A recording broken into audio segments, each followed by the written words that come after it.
My Winjas. This is Maya, and today we got to talk.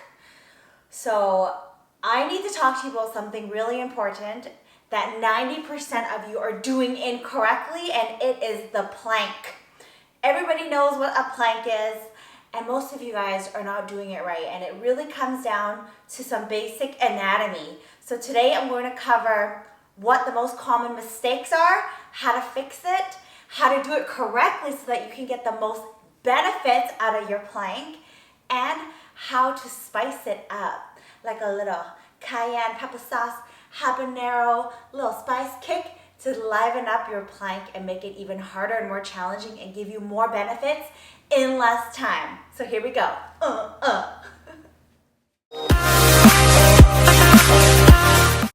Before we get on the ground, let's stand up because I want to show you some really basic things to be mindful of when you're doing your plank.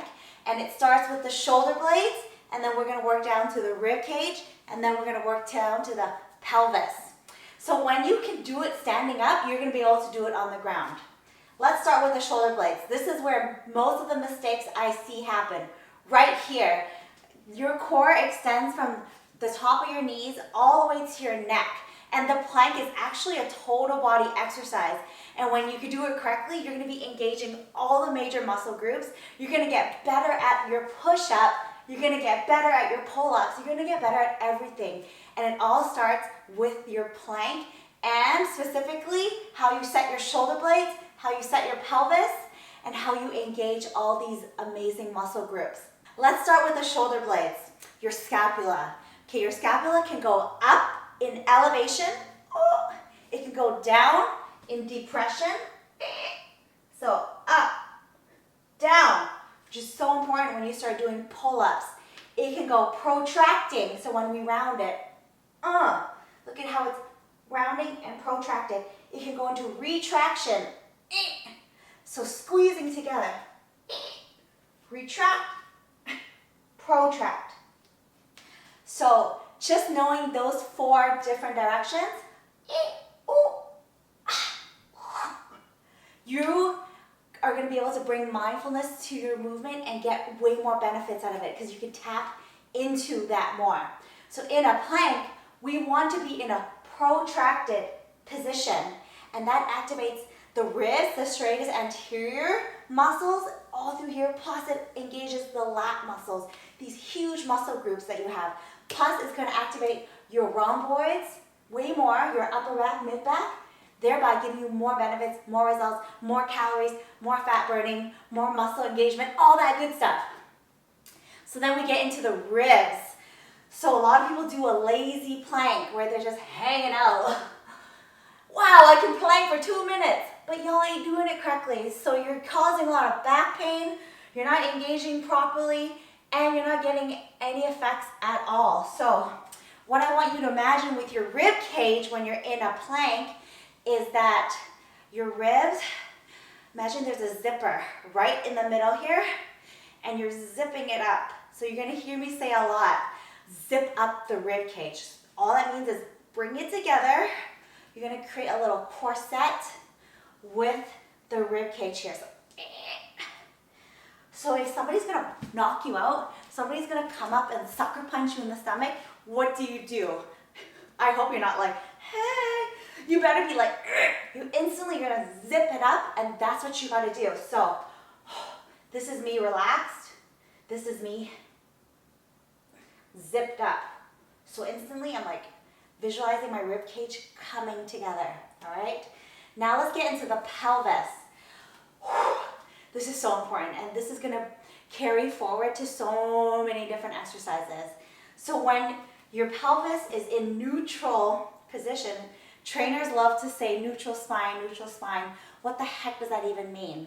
And it starts with the pelvis. So imagine your pelvis is a bowl of soup, right? The soup bowl can move forward in the anterior pelvic tilt, Instagram butt, hey, not good. And the soup bowl can pour backwards in the posterior pelvic tilt. So when I'm anteriorly tilted, I'm pouring soup forward, putting a lot of pressure on my lower back. So if you have back pain, in the plank, this is the problem. So many of you guys are doing bad planks, and I just want to come and like fix you and touch you, but it's probably inappropriate. So this is the anterior pelvic tilt. This is the posterior pelvic tilt. I want you, just as you get comfortable, tilting your bowl of soup. Pour the soup forward, pour the soup back, pour the soup forward, pour it back. Now, a neutral spine is where the soup is just sitting in the middle. That bowl of pho is just chilling. It's not pouring forward, it's not pouring back, it's right in the middle where it needs to be, on your table and you're about to eat it. Okay? So when you're in a plank, you want to be slightly posteriorly tilted. That's going to help you engage through your glutes, activate through the hamstrings, get that rib cage zipped up, plus allow your shoulder blades to go into protraction. 1, 2, 3, punch, uppercut, all at the same time. So let's show you what it looks like on the ground. Okay, I'll start in the high plank position with my hands. So I'm going to set my shoulder blades. I'm going to make sure my wrist is directly underneath my shoulder blades in a stacked position. So watch, this is a common retracted position that most of you guys are doing. Super uncomfortable, causes a lot of loading on the trapezius muscle, and it doesn't engage the lats or the stratus anterior, the muscles that attaches through the rib cage. So you want to go push it up. From here, take your ribs, zip it up. And then from here, take your pelvis and tilt it posteriorly. And then squeeze your butt, take your legs, put them together, squeeze your thighs, squeeze your knees together, fully extend your body. This is your plank. Oh my God. Oh, damn, I'm cramping.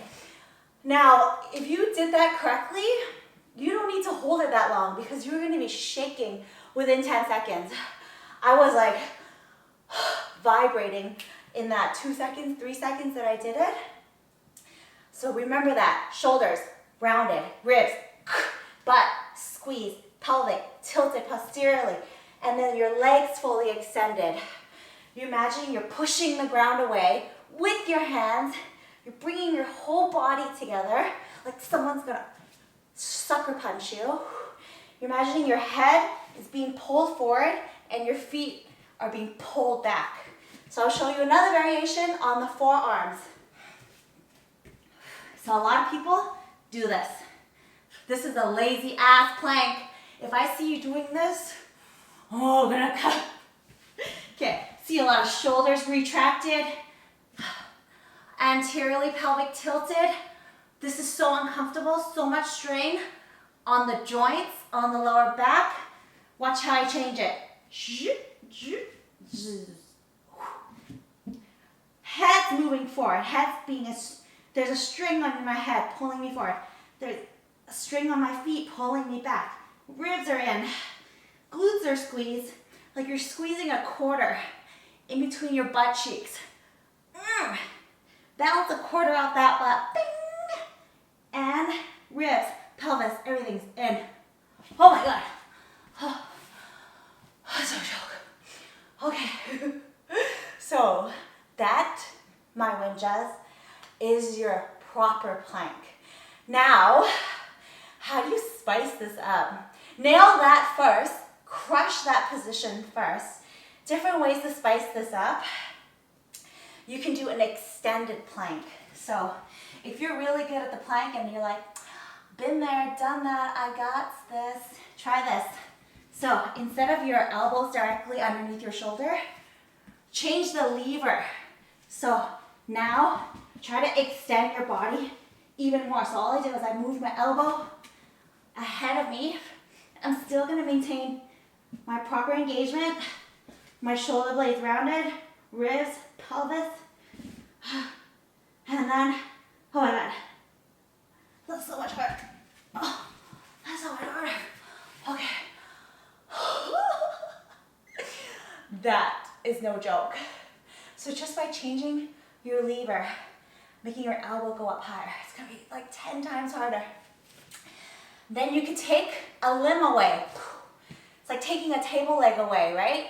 Now you gotta really increase the core stability, increase the core engagement. So let's say I'm just gonna do a forearm plank. So engage plank. Now, if I take one arm away, I'm instantly increasing my instability. Why don't we extend? Don't lose anything else.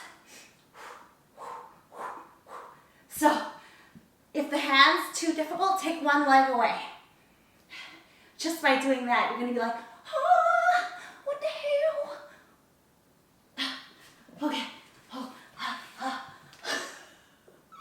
Okay, so those are just some super simple variations to spice up your plank, spice up your life, get more engagement.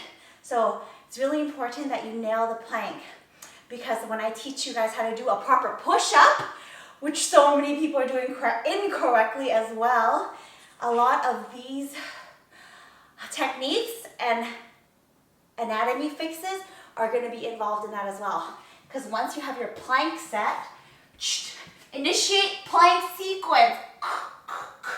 You are going to be able to bang out the best push-ups ever with the most benefits, because you're like, yeah, burning, engage. Everything is turned on, activated. Okay, I gotta take a break. So that is your plank. Please fix your plank. If you have any questions, please let me know. I am so passionate about teaching you guys how to move properly, because when you move properly, you're gonna fall in love with movement, because you're gonna get the most effect, you're gonna get more results, you're gonna get stronger because you're activating the right muscles, and it's gonna feel easier because you're gonna tap into those big, large muscle groups. So my name is Maya. Please subscribe. I love teaching you guys about movement and about other ways to win at life as a Winja. Follow me here. Check me out on Instagram. I'm on there every day. I'm also on Facebook, all the social medias, and on my website. Everything is under Move with Maya. And I'll catch you next time.